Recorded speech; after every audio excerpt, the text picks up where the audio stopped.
আমার অস্করণী পাগলার প্রেমিক ভাবে কয়জনা জাকুল মান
গাজী তাকে কাইটা টুকরা করে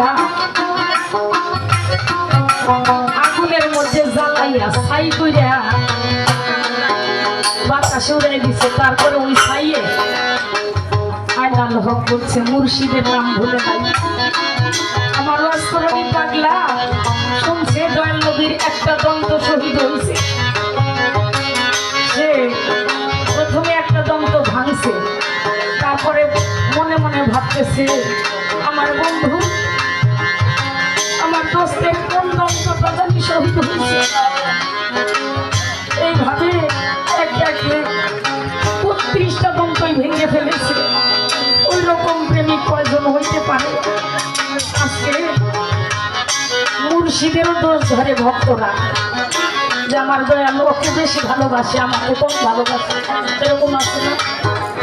আসলে মুর্শিদ অন্তর্যামী, তার কাছে কিছু চাইতে হয় না।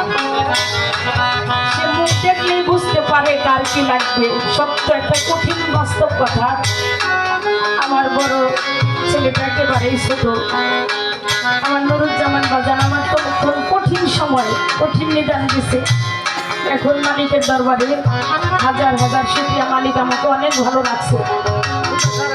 আমার ওই ছেলেটা অনার্স কমপ্লিট করছে, কিন্তু সেই সময় আমার বাজান কেমনে জানে জানি না অস্করণী পাগলা যেমন দয়াল নবীকে না দেখে ভালোবাসে, আমার নুরুজ্জামান শাহকে আমি দেখি নাই, না দেখে একদিন ফোন করছে একজনের কাছ থেকে নাম বললে মা তুমি আমাদের দরবারে আসো। আমি বলতে পারি না যে আমার বাচ্চা পেটে, আমাকে বাজানো আমি তো অসুস্থ, আসো বৈশা বৈশা আমার জামার সাথে দুইটা গান শোনাবো। সেদিন থেকেই আমি নিজেকে আমার নুরুজ্জামান শাহর চরণে সইটা দিছি। একজন ভক্ত হিসেবে না হলেও শুনেছি আশেকের দরজা অনেক বড়।